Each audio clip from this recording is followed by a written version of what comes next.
तो hello guys. तो आज हम एक न्यू चैप्टर स्टार्ट कर रहे हैं, वो है 50 मिलिसिमल स्केल वाला। तो इसके अंदर सबसे पहले हमें डेसिमल स्केल और सेंटिसिमल स्केल, ये हम दूसरे चैप्टर्स में बहुत ज़्यादा डिटेल में पढ़ते हैं। तो इस चैप्टर में मेनली हम 50 मिलिसिमल स्केल को ही ज़्यादा अच्छे से पढ़ेंगे। तो अब हम स्टार्ट करते हैं, पर मैं बेसिकली आपको दोनों स्केल्स भी और अच्छे से बता दूंगी, जिससे आप 50 मिलिसिमल स्केल भी समझ सको, क्योंकि हर स्केल थोड़ा बहुत रिलेटेड होते हैं एक दूसरे से, और अगर आपको पीछे का नहीं आता है तो वो जो आगे की चीज़ है वो नहीं समझ पाओगे। और मैं इस लेक्चर में पूरा ही चैप्टर ख़त्म करने की कोशिश करूँगी, तो शायद ये वीडियो थोड़ी बड़ी हो जाए, लेकिन अगर आप ये वाली वीडियो देख लेते हो तो आपका ये वाले चैप्टर में कोई भी डाउट नहीं रहेगा, इस चीज़ की गारंटी है मेरे पास। ठीक है, तो अब स्टार्ट करते हैं। तो सबसे पहले ये चैप्टर इस नाम से है, different scales of preparation of drug. तो सबसे पहले स्केल ऑफ पोटेंटाइजेशन। तो दो टाइप के स्केल्स आपको पता है, मतलब दो टाइप के तो आपको पता ही होंगे, एक डेसिमल और सेंटिसिमल। एक न्यू हम इसमें इंट्रोड्यूस करेंगे, वो होगा 50 मिलिसिमल स्केल। तो इसमें हमें बताया गया कि अगर हम ट्राइचुरेशन करते हैं, ट्राइचुरेशन एक मेथड है जिससे हम पोटेंसीज प्रिपेयर कर सकते हैं। तो अगर हम ट्राइचुरेशन करते हैं तो हम सिर्फ डेसिमल और सेंटिसिमल स्केल बना सकते हैं, लेकिन अगर हम सकर्शन प्रोसेस करते हैं तो उसमें हम डेसिमल, सेंटिसिमल और 50 मिलिसिमल, जो हम आज पढ़ेंगे उसमें क्या होता है, वो स्केल भी बना सकते हैं ईजिली। ठीक है, अब हम समझ लेते हैं सारे स्केल्स में होता क्या है। सबसे पहले डेसिमल स्केल। तो डेसिमल स्केल किसने, सबसे पहले आपको पता होना चाहिए वो स्केल किसने निकाली। ठीक है, कब निकाली, क्यों निकाली, उसमें डेसिमल स्केल में जो है रेशियो क्या है ड्रग और व्हीकल का, उसमें ड्रग पावर कितनी होती है, और उस स्केल का एप्लीकेशन क्या है, ये सब आपको समझना होगा। ठीक है, तो सबसे पहले डेसिमल स्केल किसने खोजा था, कॉन्स्टेंटिन हैरिंग ने 1800 से 1880 तक ये रहे थे। उसके अलावा इन्होंने सबसे पहले क्या किया था, इस स्केल की मदद से उन्होंने स्नेक वेनम को पोटेंटाइज किया था। ठीक है, तो ये एक मेन समझने वाली बात है। उसके बाद रेशियो, तो इसमें ड्रग और व्हीकल का रेशियो क्या होता है, 1:9, 1:9। ये तो बहुत ही कॉमन है, ये बहुत बार हम पढ़ चुके हैं। तो 1:9 इसका होता है। और इसकी ड्रग पावर आपको मैंने बताई थी कैसे निकालनी होती है, इन दोनों को प्लस कर दो अपॉन, वो उसके अपॉन में आ जाएगा, और जो ड्रग है वो इधर आ जाएगा, मतलब drug upon total is drug power. ठीक है, तो 1/10। उसके अलावा एप्लीकेशन क्या है स्केल की, तो एप्लीकेशन इसकी ओल्ड मेथड में होती है। एप्लीकेशन मैंने ओल्ड मेथड भी बता रखा है कि कैसे, हमने ओल्ड मेथड भी पूरा डिटेल में पढ़ा था, तो आप वो वाली वीडियो देख लेना। तो उसके अंदर हम अप टू 6x की पोटेंसीज, जो एक लोअर पोटेंसी कहलाती है, वो वहां तक हम बना सकते हैं बाय यूजिंग डेसिमल स्केल। ठीक है, तो ये इसका एप्लीकेशन। अब प्रिपरेशन, सबसे पहले लिक्विड पोटेंसी।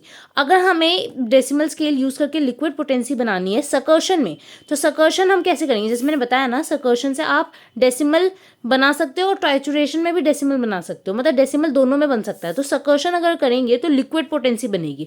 तो उसमें कैसे हम बनाएंगे, हम एक पार्ट लेंगे मदर टिंचर का और 9 ml लेंगे डिस्पेंसिंग अल्कोहल का। ठीक है, डिस्पेंसिंग अल्कोहल का लेंगे, दोनों को मिलाएंगे, 10 स्ट्रोक्स देने हैं हमें, 10 डाउनवर्ड स्ट्रोक, तो हमारा बन जाएगा 1x पोटेंसी। ये हमने क्या किया है, सकर्शन किया है, सकर्शन करके हमने लिक्विड पोटेंसी बनाई है, किस में, डेसिमल स्केल में। ठीक है, आई होप समझ आ गया होगा। फिर है सॉलिड पोटेंसी। सॉलिड पोटेंसी हम ट्राइचुरेशन करेंगे इसमें। तो इसमें क्या करेंगे, 1 पार्ट लेंगे क्रूड सब्सटेंस और 9 पार्ट लेंगे शुगर ऑफ मिल्क, जो इस रेशियो में होगा। ठीक है, इसमें भी हम ट्राइचुरेट करेंगे तो 1x पोटेंसी प्रिपेयर हो जाएगी। तो ये था सब कुछ डेसिमल स्केल, बहुत ही मैंने बेसिक बताया। इसके अलावा आपको डिटेल में जाना है तो ओल्ड मेथड अच्छे से पढ़ लेना, उसमें आपको इसका डिटेल समझ आ जाएगा। ठीक है, उसके अलावा हम करते हैं सेंटिसिमल स्केल। अब सेंटिसिमल स्केल किसने फाइंड किया था, सैमुअल हैनमैन ने, और इन्होंने सबसे पहले इसको कहाँ लिखा था, 5th edition of organon of medicine, organon of medicine in 1833 में ये बुक आई थी। ठीक है, और सेक्शन 270 में ये मेंशन्ड है। अब इसमें रेशियो क्या होता है, 1:99 रेशियो होता है ड्रग और व्हीकल का। ड्रग पावर क्या होता है, 1:100, ये मैंने बताया 1/100। ठीक है, अब इसकी एप्लीकेशन क्या है, इसकी एप्लीकेशन क्या है, इसमें हम हायर पोटेंसीज प्रिपेयर कर सकते हैं। इससे भी हायर हम 50 मिलिसिमल में कर सकते हैं, पर डेसिमल से हायर हम सेंटिसिमल में कर सकते हैं। आप समझ गए होंगे, डेसिमल फिर सेंटिसिमल फिर 50 मिलिसिमल। ठीक है, तो मेक हायर पोटेंसी। अब इसमें भी प्रिपरेशन, एक होगा ट्राइचुरेशन, एक होगा सकर्शन। तो ट्राइचुरेशन में सॉलिड बनता है, तो सॉलिड में 1 पार्ट लेंगे हम वही क्रूड सब्सटेंस, फिर हम इसमें लेंगे 99 पार्ट शुगर ऑफ मिल्क, ट्राइचुरेट करेंगे 1 सी पोटेंसी बन जाएगी, और ये बाय वेट लेना होता है। ठीक है, मैंने मेंशन किया।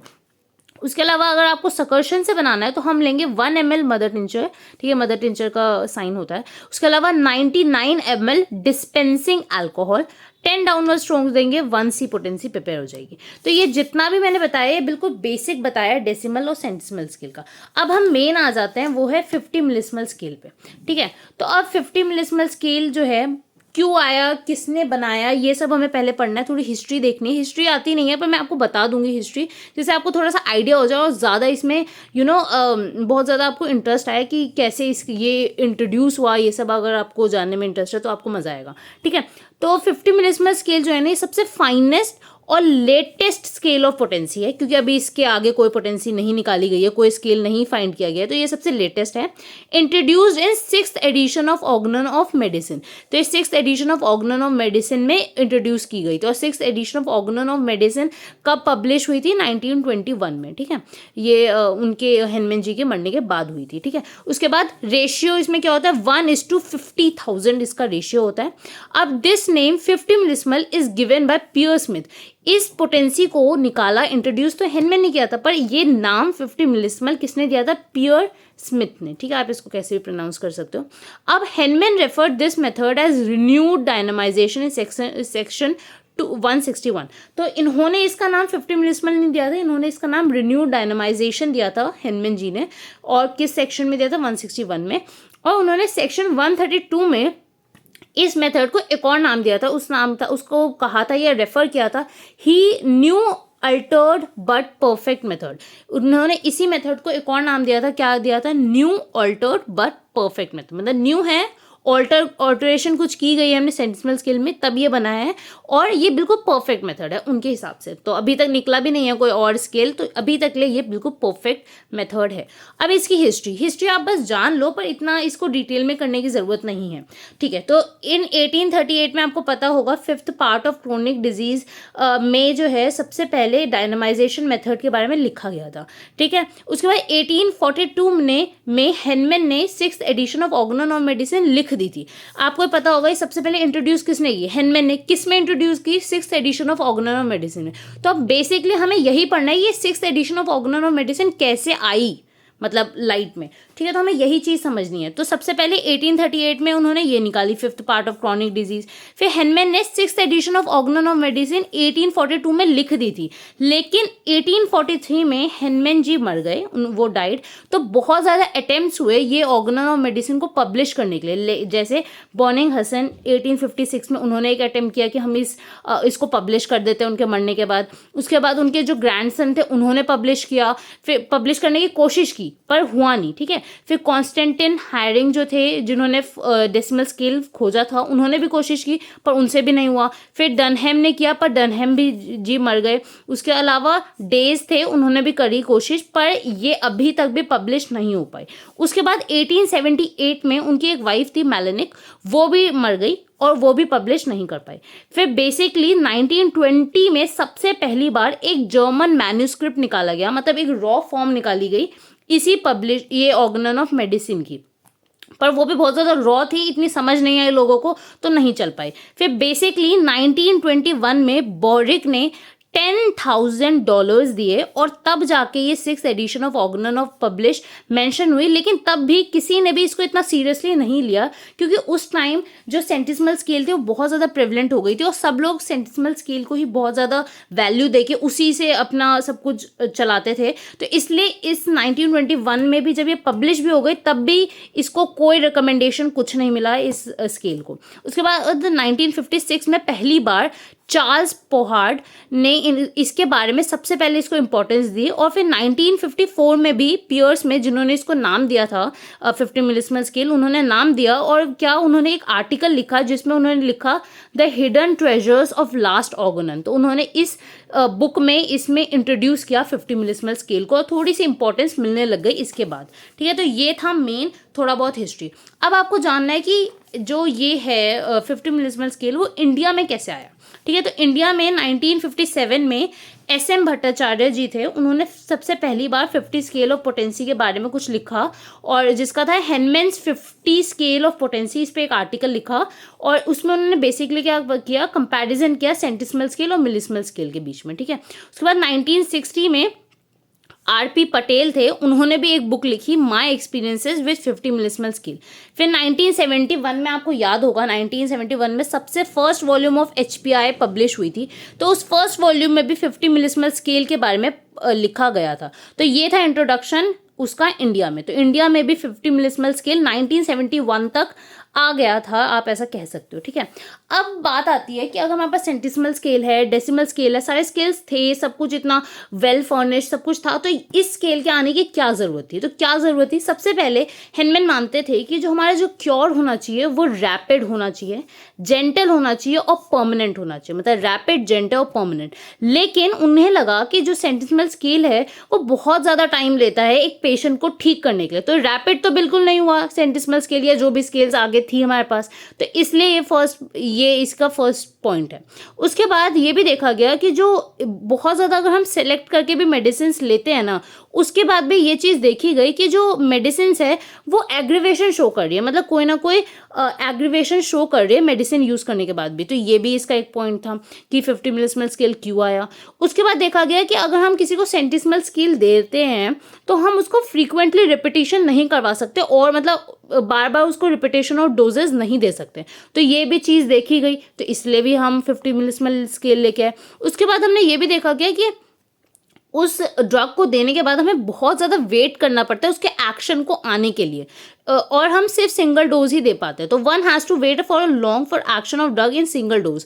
और एक तो हम अगर बहुत सारे मल्टीपल डोजेज हम दे नहीं सकते होम्योपैथ में, और अगर सिंगल डोज देते तो उसके एक्शन आने के लिए बहुत ज़्यादा वेट करना पड़ता था। तो इसलिए इस स्केल का मतलब इंट्रोड्यूस हुआ या ये स्केल फॉर्म हुआ। तो आप ऐसा कह सकते हो एग्रीवेशन कम करने के लिए, रैपिड करने के लिए, थोड़ा सा जेंटल हो जाए और परमानेंट क्योर होए, इस चीज़ के लिए, मतलब ये चीज़ें और ज़्यादा फैसिलेट होए, इसलिए ये 50 मिलिसिमल स्केल की खोज हुई या इन्वेंशन हुआ, आप कह सकते हो। अब ये पता चल गया कि 50 मिलिसिमल स्केल क्यों आया, तो हम बेसिकली समझ लेते हैं कि इसके एडवांटेजेस क्या है।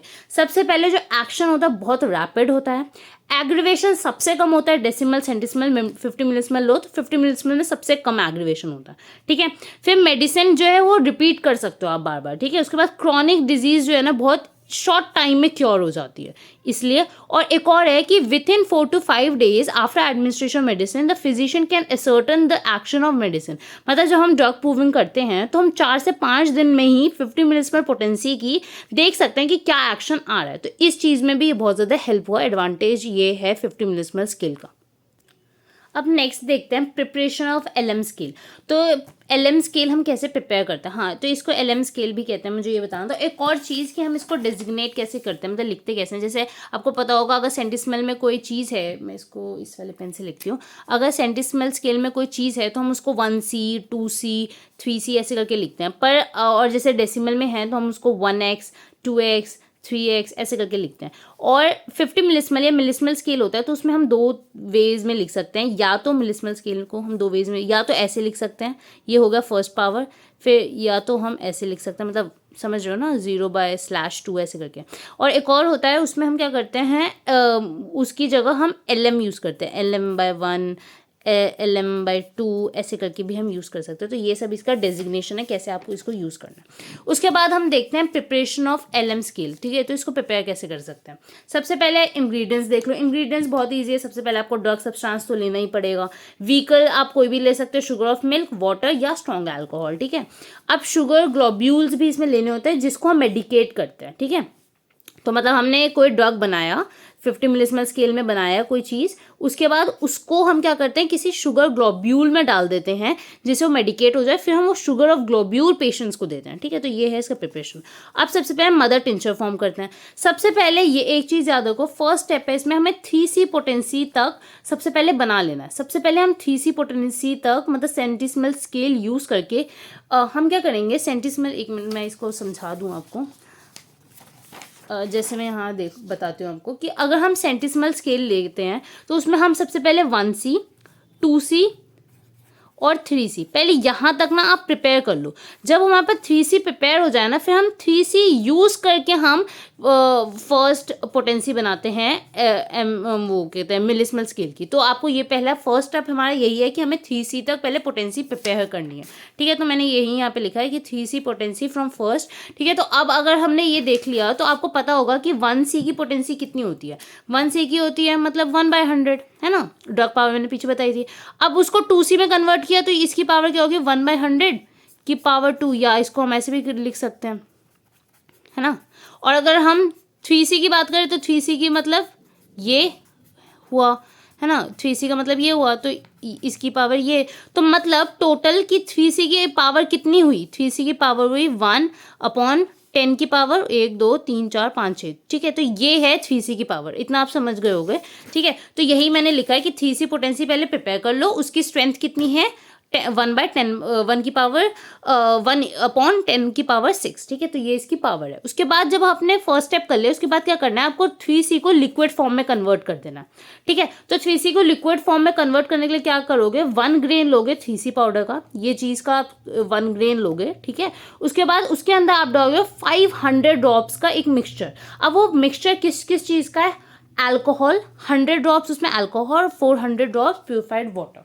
ठीक है, तो मैं बताती हूँ ये कहना क्या चल रहा है। मतलब पहले आप 3C प्रिपेयर कर लो। अब आपके पास जो 3C प्रिपेयर्ड है उसका 1 ग्रेन ले लो और उसके अंदर पहले 400 ड्रॉप वाटर डाल लो और उसी के अंदर 100 ड्रॉप अल्कोहल डाल लो। ठीक है, ये डाल लो 3C के 1 ग्रेन में। ठीक है, ये डाल लिया। उसके बाद क्या करोगे, ठीक है, उसके बाद जब उसको अच्छे से मिलाओगे, मिक्स करोगे, तो जो बनेगा वो क्या होगा, मदर पोटेंसी या मदर टिंचर। तो बहुत इजी है कैसे हमने बनाया। अब लेकिन इसका है कि ड्रग स्ट्रेंथ कैसे निकालोगे। तो सबसे पहले आपको पता है 3C की ड्रग स्ट्रेंथ कितनी थी, 3C की हमारी ड्रग स्ट्रेंथ कितनी थी, 1 की पावर 10/6। अब यहाँ पे हमने क्या डाला, 400 और 100, है ना। तो मतलब क्या हुआ, यहाँ पे हमने 500 इंटू 10⁻6 किया है, क्योंकि 500 ड्रॉप्स डाला है ना, तो इतना हमने और डाइल्यूट कर दिया उसको। तो 1/500 इंटू वो कितना पहले से डाइल्यूटेड था 10/6, तो ये इसकी ड्रग पावर होगी। ठीक है, तो ये है इसकी ड्रग पावर, जिसको आप ऐसे भी लिख सकते हो इंटू 1 की पावर 10⁸। ठीक है, मतलब जो मैंने लिखा है ये, तो ये है इसकी ड्रग पावर। मतलब मदर पोटेंसी की या मदर टिंचर की कितनी ड्रग पावर होती है, 1/5 इंटू 10⁸। ठीक है, उसके बाद अब ये मदर टिंचर बनाई है, मदर पोटेंसी बनी। अब आपको इससे सबसे पहले 0/1 पोटेंसी बनानी। उसके लिए क्या करोगे, 1 ड्रॉप, ये जो लिया है ना आपने, ये बहुत ज़्यादा होंगे, तो उसका सिर्फ 1 ड्रॉप लेना है। 1 ड्रॉप ले लो, उसमें 100 ड्रॉप्स डाल लो 95% अल्कोहल। 95% अल्कोहल क्या होता है, स्ट्रॉन्ग अल्कोहल होता है ये। ठीक है, तो हम स्ट्रॉन्ग अल्कोहल बोलो या 95% बाय वेट अल्कोहल बोलो, तो सेम बात है। ठीक है, तो 1 ड्रॉप आपने लिया ये मदर टिंचर का, उसमें आपने स्ट्रॉन्ग अल्कोहल डाल दिए, कितने ड्रॉप्स, 100 ड्रॉप्स। ठीक है, और आपने इस चीज़ को एक बॉटल में डाल दिया। ठीक है, एक बॉटल में डालो और उस बॉटल को ना 2/3 टाइम्स एम्प्टी रखना, मतलब 2/3 उसका एम्प्टी रखना और उसमें 100 स्ट्रोक्स देना, सकर्षण करना। तो जो आपकी पोटेंसी प्रिपेयर होगी वो कौन सी पोटेंसी होगी, 0/1 पोटेंसी आपकी प्रिपेयर हो जाएगी। ठीक है, तो ये बहुत ही ईजी मेथड है जिससे आप प्रिपरेशन कर सकते हो। सबसे पहले बस आपको ये समझना होता है कि इसमें आपको कैसे प्रोसीड करना है। सबसे पहले 3C पोटेंसी बना लो, 3C पोटेंसी की ड्रग पावर समझ लो कैसी निकली। उसके बाद 3C पोटेंसी को लिक्विड फॉर्म में कर लो, फिर लिक्विड फॉर्म में आप उसकी और आपको डाइल्यूशन बढ़ानी, क्योंकि अल्टीमेटली 1 की पावर, इसमें जो ड्रग की स्ट्रेंथ होती है बहुत ज़्यादा होती है। इसमें जो रेशियो होता है 1 की पावर 50,000 होता है, तो आपको उतना लाना होगा ना, तो इसलिए 3C पोटेंसी ले आओ, उसकी ड्रग पावर समझ लो, 3C को आप लिक्विड फॉर्म में कन्वर्ट कर लो, जो लिक्विड फॉर्म मिला उसकी मदर पोटेंसी होगी। मदर पोटेंसी को 0/1 में करना है, तो 100 ड्रॉप्स उसमें डाल दो स्ट्रॉन्ग अल्कोहल के, उसको सकर्षण दो। और एक और चीज़ आपको ध्यान रखनी है, अभी तक हम जितने भी स्ट्रोक्स देते थे सब 10 स्ट्रोक्स देते थे, यहाँ पे हम 100 स्ट्रोक्स देते हैं। ठीक है, तो 100 स्ट्रोक्स दोगे तो 0/1 पोटेंसी प्रिपेयर हो जाएगी। ठीक है, तो ये था, ये भी इसकी ड्रग पावर मैंने ये 0/1 की निकाली है। अब हमने 100 दिया है तो इसमें इंटू 10 मतलब 10 की पावर 2 और मल्टीप्लाई कर देंगे, मतलब ये तो थी मदर पोटेंसी की। उसके बाद ये इसकी स्ट्रेंथ, मतलब इसका डाइल्यूशन होगा, इसका डाइल्यूशन फैक्टर भी इसमें हमने मल्टीप्लाई कर दिया, तो आपको इसकी ड्रग पावर मिल जाएगी। ठीक है, तो ये है। और एक और चीज़ जो इसमें नोट करने वाली ये है कि हमें ये देखा गया कि it is found that 500 standard globules of poppy size seed can hardly absorb 1 drop of sugar of milk.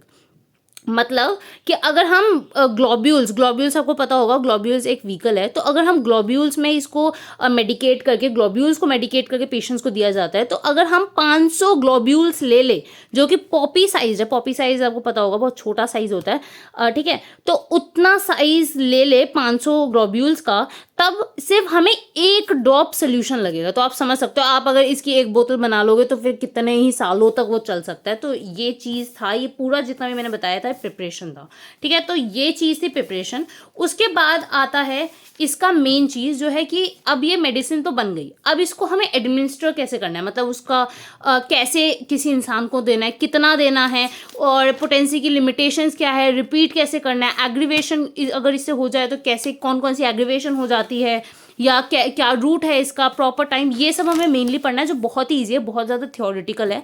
तो मैंने इसके बहुत ही शॉर्ट नोट्स बना दिए हैं। अगर आप ये इस पर पेपर पे आए तो आप इसको ना बहुत ज़्यादा डिटेल में लिख देना, और एक जैसे मैंने ये लिखा है ना मेडिसिनल सब्सटेंस, इसी पार्ट को कम से कम 1 पेज में समझा देना, तो आपको अच्छे मार्क्स मिलने के चांसेस होंगे, ठीक है।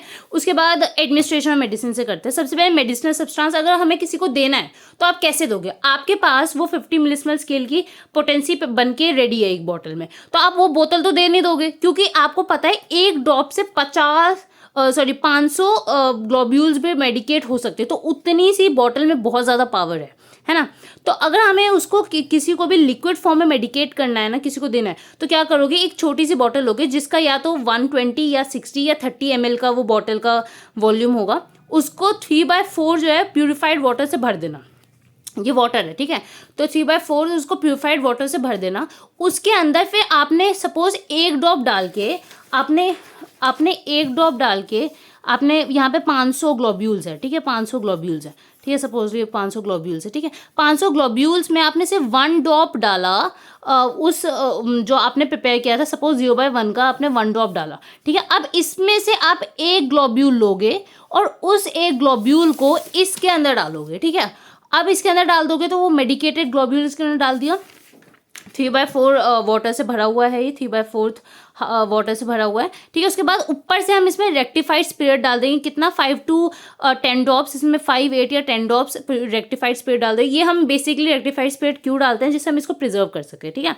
तो ये डाल दोगे। अब जो आपका ये बन के आया ना, इसको अच्छे से मिक्स कर देना, ये मेडिकेट ग्लोब्यूल अच्छे से इस वाटर में मिक्स हो जाएगा।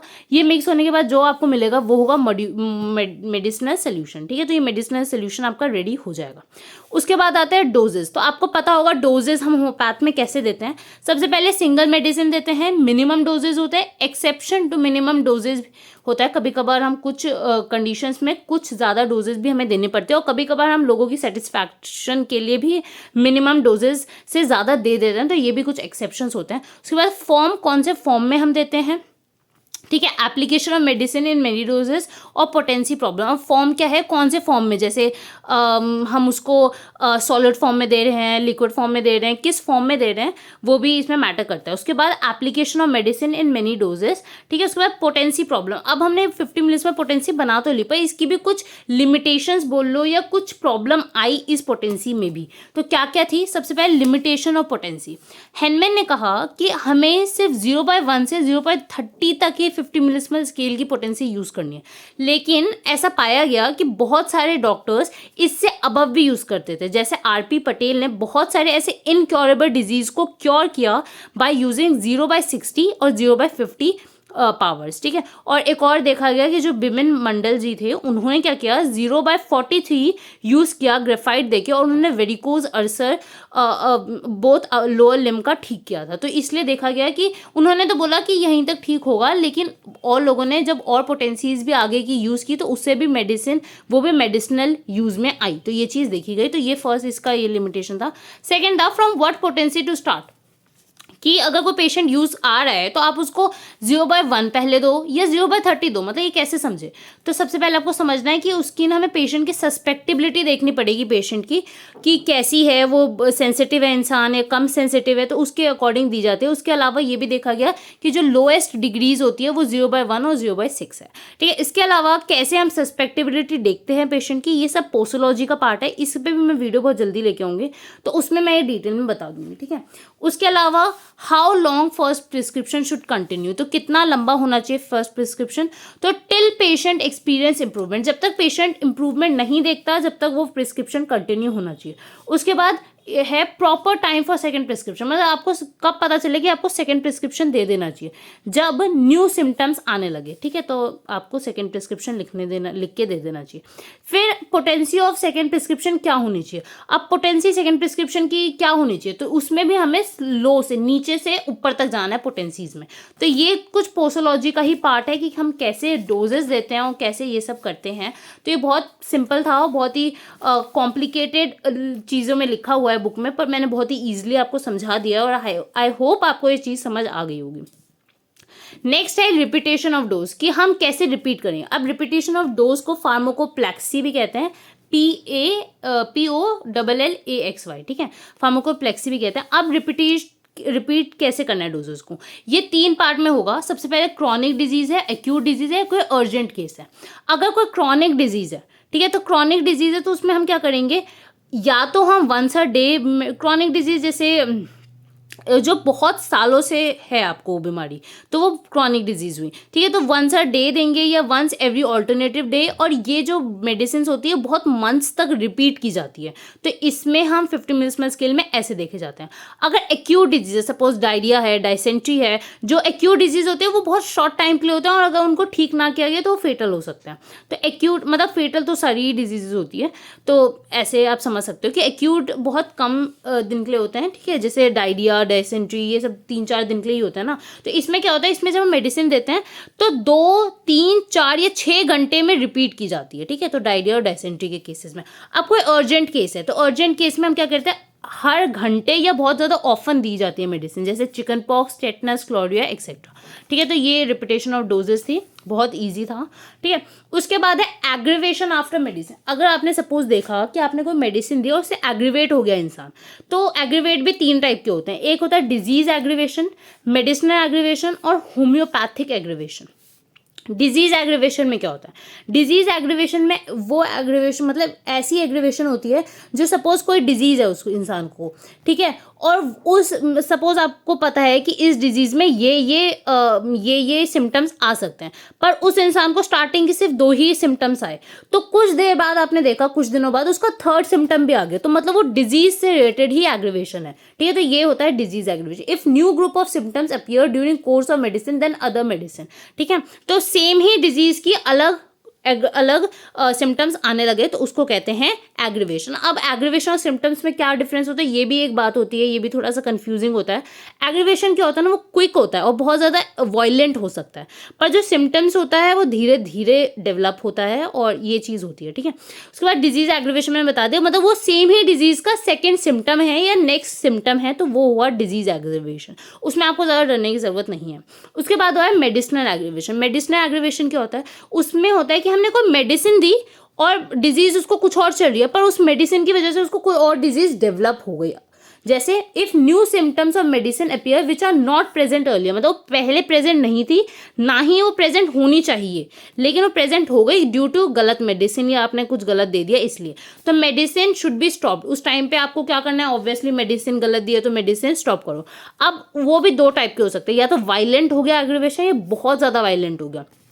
अगर वायलेंट एग्रीवेशन हुआ है तो उसमें क्या करोगे, आप पार्शली उसको न्यूट्रलाइज करो कोई एंटीडोट दे के, उसके बाद जल्दी से उसको कोई नेक्स्ट रेमेडी दे दो जो उसके लिए बहुत ज़्यादा एक्यूरेट हो, ठीक है। और अगर बहुत ज़्यादा वायलेंट है तो आपको उसको जल्दी एंटीडोट देने की ज़रूरत नहीं है, सबसे पहले आपको उसको कोई न्यू रेमेडी दो जिससे उसका जो पहले वाला डिजीज़ है वो पहले क्योर हो, वो पूरा स्टेबल हो, उसके बाद आप उसको एंटीडोट दे सकते हो। तो ये है वायलेंट और वेरी वायलेंट। उसके बाद एक होता है होम्योपैथिक एग्रीवेशन। इसमें क्या होता है, toward end of a chronic disease disease any symptoms appear, the doses must be reduced still further and repeated in longer intervals. मतलब अगर होम्योपैथिक एग्रीवेशन वो एग्रीवेशन है जब कोई डिजीज खत्म होने वाली है उसके बाद कोई एग्रीवेशन आ गई, जो कि ठीक है, और ये मेनली क्रॉनिक डिजीजेज में देखा जाता है. तो कोई भी एग्रीवेशन अगर क्रॉनिक डिजीज के खत्म होने के एंड में कोई सिम्टम अपीयर हो रहे हैं तो उसको कहते हैं होम्योपैथिक एग्रीवेशन. इसमें क्या करते हैं हम रिड्यूस को है ना मतलब डोजेज को ना बहुत ज़्यादा रिड्यूस कर देते हैं और बहुत लॉन्ग इंटरवल्स तक देते हैं, तब ये एग्रीवेशन ठीक हो सकती है. अब कुछ लास्ट पार्ट बचा है इस चीज़ का 50 मिनट्स में स्केल का, और बहुत छोटा सा ही. अगर मैं इसको नेक्स्ट वीडियो में कंटिन्यू करूँगी ना तो बहुत ज़्यादा ही सर ख़राब होगा. इससे अच्छा आप इसी वीडियो में अच्छे से समझ लो. ठीक है, तो बहुत छोटी छोटी चीज़ें बची है. एक है प्रॉपर टाइम फॉर एडमिनिस्ट्रेशन. ठीक है, तो ये आपको पता होना चाहिए कि प्रॉपर टाइम क्या है एडमिनिस्ट्रेशन का. उसके बाद रूट ऑफ एडमिनिस्ट्रेशन, आपको कैसे उसको देना है मेडिसिन. तो रूट ऑफ एडमिनिस्ट्रेशन को ही फार्माकोनॉमी कहते हैं. ठीक है, रिपीटेशन ऑफ डोजेस को फार्माकोप्लेक्सी कहते हैं. डोजेस को देना इज पोसोलॉजी, और अगर रूट किस रूट में आप दे रहे हो तो उसको कहते हैं फार्माकोनॉमी. तो ये कुछ टर्म्स है. उसके अलावा फार्माकोडायनेमिक्स, फार्माकोकाइनेटिक्स, ये भी बहुत सारी टर्म्स होती है जिसको हम धीरे धीरे समझते रहेंगे हर वीडियो में. तो फार्माकोनॉमी क्या हुआ, रूट ऑफ एडमिनिस्ट्रेशन. इसमें किस किस रूट से दे सकता है, by oral route, by olfaction, by rubbing, by mother's milk. तो इन रूट से आप मेडिसिन 50 मिलिस्मल स्केल हो या कोई भी मिलिस्मल कोई भी स्केल पोटेंसी हो उसको आप इस रूट से दे सकते हैं. उसके बाद condition for administration of medicine. ठीक है, तो selected medicine should be perfectly homeopathic. Condition क्या क्या होनी चाहिए अगर आप कोई मेडिसिन दे रहे हो, अगर आप एक होम्योपैथ डॉक्टर हो और आप कोई मेडिसिन दे रहे हो तो मेडिसिन किस टाइप की होनी चाहिए. सबसे पहले जो मेडिसिन है वो टोटली होम्योपैथिक होनी चाहिए. उसके बाद वो जो है हाईली पोटेंटाइज्ड हो, मतलब पोटेंटाइज्ड हो. ठीक है, क्रूड फॉर्म में ना दो आप. ठीक है, उसके बाद डिजॉल्व हो सके वाटर में, should be dissolved in water. Medicine must be given in proper small doses. हम हमेशा स्मॉल डोजेज से स्टार्ट करते हैं, तो स्मॉल डोजेज दो. उसके बाद every subsequent dose must be higher than the previous one. तो जो पहले का डोज है वो पिछले से थोड़ा ज़्यादा होना चाहिए, तो ये बता रहे हैं. उसके बाद एफ क्या है, repetition should be made at definite intervals for quickest accomplishment of cure. ठीक है, तो रिपीटेशन बहुत ही डेफिनाइट इंटरवल्स में होना चाहिए जिससे क्योर और ज़्यादा अच्छे से हो सके इंसान का. ठीक है, तो ये कुछ था हमारा कंडीशन फॉर एडमिनिस्ट्रेशन. और ये किस में लिखा हुआ है, ये लिखा हुआ है section 246 6th edition of Organon of medicine. उसके अलावा कुछ और चीज़ें भी है कि एडवांटेजेस क्या है. सबसे पहले मिनिमम होम्योपैथिक एग्रीवेशन होता है, क्विक क्योर होता है क्रॉनिक डिजीज का, फ्रीक्वेंट रिपीटेशन परमिसेबल है, मतलब आप बार बार उसको रिपीट कर सकते हो उस मेडिसिन को. उसके अलावा जज ऑफ एप्रोप्रिएट मेडिसिन, मतलब बहुत ईजिली हम एप्रोप्रिएट मेडिसिन दे पाते हैं. ठीक है, पैलिएटिव और क्योरेटिव पर्पस, मतलब अच्छे से क्योर हो पाती है मतलब डिजीज. मेंटल डिजीजेज में बहुत अच्छा होता है. उसके अलावा change from incurable to curable, मतलब कुछ डिजीज अगर पहले इनक्योरेबल मानी गई थी वो भी क्योर हुई, जैसे मैंने आपको पीछे एग्जांपल भी दिया था. तो बहुत इनक्योरेबल डिजीज भी क्योरेबल हो पाई बाय यूजिंग 50 मिलिस्मल स्केल. उसके बाद effective to bring back suppress stage. ठीक है, फिर प्राइमरी मैनिफेस्टेशन ऑफ मियाजम्स, फिर highest development of latent power. इसके कुछ डिसएडवांटेजेस भी है, जैसे मेडिसिन जो है ना वो लिक्विड फॉर्म में ही एडमिनिस्टर होनी चाहिए. उसके अलावा जो स्टैंडर्ड क्वालिटी है, standard quality of fire cock. ठीक है, मतलब स्टैंडर्ड क्वालिटी स्टैंडर्डाइजेशन मेंटेन होना चाहिए. उसके अलावा very difficult to regulate the effect of medicine administer of patient. ठीक है, तो ये भी है. उसके बाद medicine should be selected on totality and not on symptoms और prepared administration to be done. तो ये है इसकी कुछ डिसएडवांटेजेस. ठीक है, तो ये थोड़ी सी वीडियो बड़ी हो गई, लेकिन आई होप इस वीडियो में आपको समझ आ गया होगा. और अगर आपको नोट्स चाहिए तो आप अच्छे से ना मतलब वीडियो को पॉज करके ले सकते थे. ठीक है, तो that's it for the video. और अगर मैं आप ज़्यादा बड़ी नहीं करूँगी, और अगर आपको पसंद आए तो लाइक शेयर सब्सक्राइब और कमेंट वमेंट कर देना, शेयर कर देना. बाय.